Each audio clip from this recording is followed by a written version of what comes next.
Hello সবাইকে, good evening. কেমন আছো সবাই?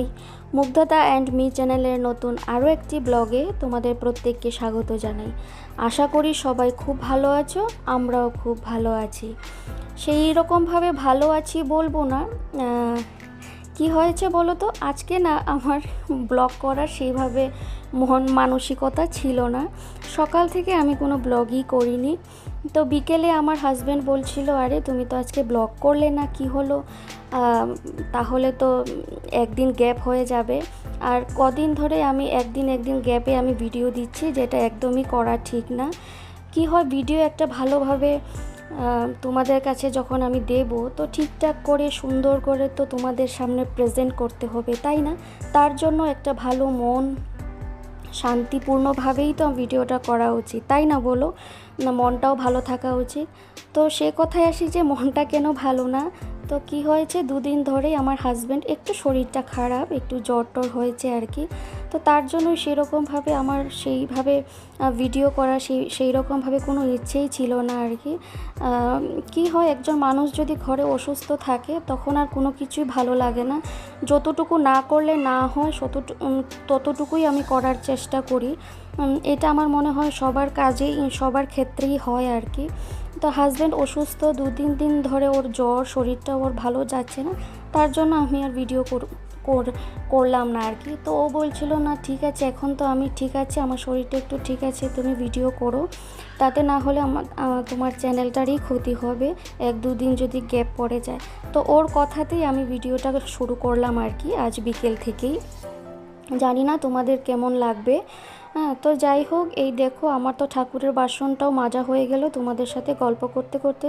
আর কি হয়েছে, 2-3 দিন ধরে তো ওর জ্বর, শরীরটা ভালো না, ওনা কিছু খেতেও চাইছে না, খাওয়ারও সেরকমভাবে ইচ্ছে নেই। আর জ্বর টর হলে কি হয়, মুখের স্বাদটাও চলে যায়। তো বিকেলবেলা ও বলছিল ওর খুব সিঙ্গারা খেতে ইচ্ছে করছে। তো আমি গিয়ে একটু সিঙ্গারা আনলাম ওর জন্য, আর একটু কোল্ড ড্রিঙ্কসও আনলাম। তো সিঙ্গারাটা এখন আমি দিয়ে দেবো। আর তোমরা হয়তো দেখতেই পারলে যে আমি দুটো সিঙ্গারা নিয়েছি আর কচুরিটা হাফ নিয়েছি, কারণ আমি একটাই কচুরি এনেছিলাম। আর আমরা না সেরকমভাবে কচুরিটা খেতে চাই না, ভালো লাগে না। তো ও বলে যে একটাই কচুরি আনবে, হাফ হাফ খেয়ে নেব। তো দুটো সিঙ্গারা আর কচুরিটা আমরা খেয়ে নিলাম, কোল্ড ড্রিঙ্কসও খেয়ে নিলাম। আর এখানে যে সিঙ্গারার সাথে যে লঙ্কাটা দেয় না, খুবই ভালো লাগে খেতে। তো যাই হোক, সন্ধেবেলার চা খাইনি, কোল্ড ড্রিঙ্কস আর সিঙ্গারা দিয়ে আমরা খেয়ে নিলাম সন্ধ্যের স্ন্যাক্সটা। তো এখন চলে আসলাম রাতের তো রান্নাবান্না করতে হবে। তো আমাদের জন্য আজকে ভাত করব না, মামামের জন্য শুধু ভাতটা করলাম। আর একটু ঘুগনির জন্য মটরটাও ভিজিয়ে রাখলাম, যেহেতু কালকে আমি একটু ঘুগনি করব তার জন্য। আর 2 সপ্তাহ হয়ে গেছে জানো, এই পুঁই শাকগুলো এনে রেখেছি ফ্রিজে। একদিন খেয়েছিলাম অর্ধেক, আর বাকি অর্ধেকটা রয়েই গেছে। ভাবলাম ওটাকেও কেটে রাখি, কালকে বানিয়ে ফেলবো। সকালবেলা যদি এসব কাটাকুটি করতে বসি তাহলে আমার অনেকটাই সময় চলে যায়, ভাবলাম রাতেই কেটে রেখে দিলে অনেকটা সময় বেঁচে যাবে। তো আমি এখানে একটু ধনেপাতার বড়া করছিলাম, আর ওপাশের চুলায় দেখতে পাচ্ছ একটু তরকারি, ওটা সয়াবিনের তরকারি। কি হয়েছে বলো তো, দুপুরে না সয়াবিন বানিয়েছিলাম, জানি না মনটা কোথায় আমার, কোথায় বলতে, যেহেতু মনটাই ঠিক নেই, সেরকমভাবে কাজে কর্মেও মন বসছে না। তো আমি সয়াবিন তরকারি বানিয়েছিলাম, হয়তো নুন দিয়েছি কি দিইনি আমার মনেই নেই, একদমই নুন হয়নি। তাই আমি একটু নুন দিয়ে এই সয়াবিন তরকারিটাকে আবার গরম করতে বসিয়ে দিয়েছি। তো এখানে আমাদের জন্য এখন বানিয়ে নেব রুটি, যেহেতু ওর জ্বর এসেছে। তো সেইভাবে কিছু খেতেই চাইছে না, তো ভাবলাম একটু রুটি করে দিই, ভাত তো খেতেই পারছে না, একটু রুটি করে দিয়ে, জানি না আদৌ ও খেতে পারবে কি না। তো বললো যে রুটি করো, আমি সয়াবিন তরকারি দিয়ে রুটিটা খাবো, কিছু তো একটা খেতে হবে। তার আগের দিন রাতে একটা রুটি দিয়ে চা খেয়েছিল। সকালে ঘুম থেকে উঠে বলছে শরীরটা খুবই দুর্বল, কিছুই ওর ভালো লাগছে না। আর সকালে একটু ভাত দিয়েছিলাম, সেটা ও খেতে একদমই পারেনি। আর দুদিন হয়ে গেছে ও কাজও করছে না, ছুটি নিয়েছে অফিস থেকে। তো যাই হোক, আজকে যদি আমার এই ভিডিওটি তোমাদের ভালো লেগে থাকে তাহলে একটা লাইক করে দিও, একটা কমেন্টসে জানিও কেমন লাগলো। আর আমার যারা নতুন বন্ধুরা আছো, আমার ভিডিও দেখছো, প্লিজ আমার চ্যানেলটিকে সাবস্ক্রাইব করে দিও, ঠিক আছে? চলো, তো দেখো আমার একে একে রুটি হচ্ছে, আর মাম্মাম ওখানে বসে বসে ওর পাপার সাথে টিভি দেখছে। আর এখনও যা দুষ্টু হয়েছে আর কি বলবো, ওর পাপাকে দেখলে না ও আরও বেশি শয়তানিটা করে। কি হয়, সব সময় তো পাপাকে পায় না, এই টাইমে কি হয় পাপা অফিস থাকে, যেহেতু ওর নাইট শিফট, অফিসে চলে যায়। আর আমার সাথে না সেরকম খুব একটা এত বেশি দুষ্টুমি করে না। আর যেদিন ওর পাপার ছুটি থাকে স্যাটারডে সানডে, সেদিন যে আর কি বলবো, ও হয়তো নিজে থেকেই বুঝে যায় যে আজকে পাপা আমার সাথেই থাকবে, তার জন্য দুষ্টুমিটা আরও বেশি বেশি করেই করে। এই দেখো, দেখলে দৌড় মেরে চলে আসলো, এখনও আমার কুলে উঠবে, উঠে দেখবে যে আমি এখানে কি করছি। ও বড় মাঝে মাঝেই কিন্তু এরকম করে থাকে, যখনই আমি রান্না করতে আসব ও তো আর নিচ থেকে দাঁড়িয়ে দেখতে পারে না যে কি হচ্ছে উপরে, ওকে আমার কুলে উঠাতেই হবে, উঠিয়ে দেখাতে হবে যে এখানে আমি কি করছি। তো একটু ও কোলে উঠবে, দেখলো যে কি হচ্ছে এখানে। আর যেহেতু এখানে রুটি হচ্ছে, রুটিটা ওর ভীষণ প্রিয় একটা জিনিস, ও খেতে খুবই ভালোবাসে। কিন্তু আজকাল দেখছি ও রুটিটা ও খাচ্ছে না, জানি না কেন।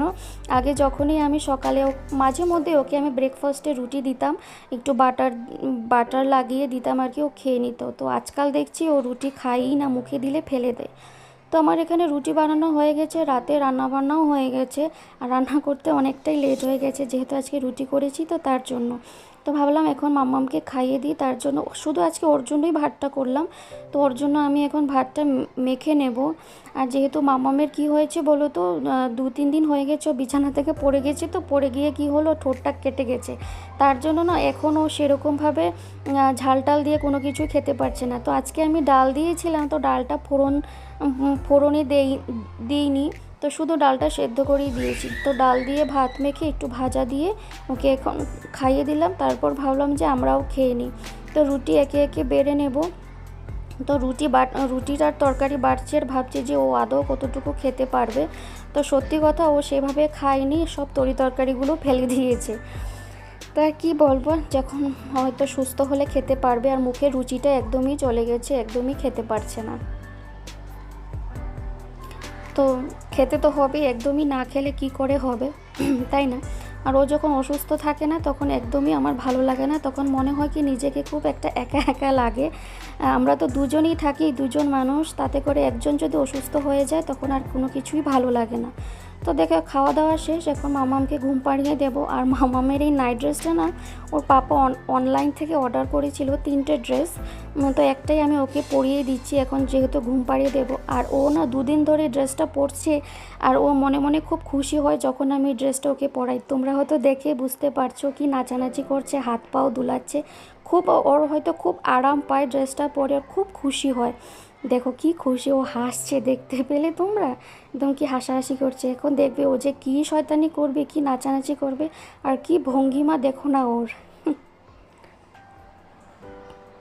তো চলো আজকের মতো আমি ভিডিওটি এখানেই শেষ করছি। যদি কোথাও কোনো অংশ আমার এই ব্লগটি ভালো লেগে থাকে তাহলে একটা লাইক করে দিও, কমেন্টসে জানিও তোমাদের কেমন লাগলো। আর যারা যারা আমার নতুন বন্ধুরা আছো তারা প্লিজ আমার এই চ্যানেলটিকে সাবস্ক্রাইব করে দিও। ঠিক আছে, চলো, টাটা, বাই, গুড নাইট।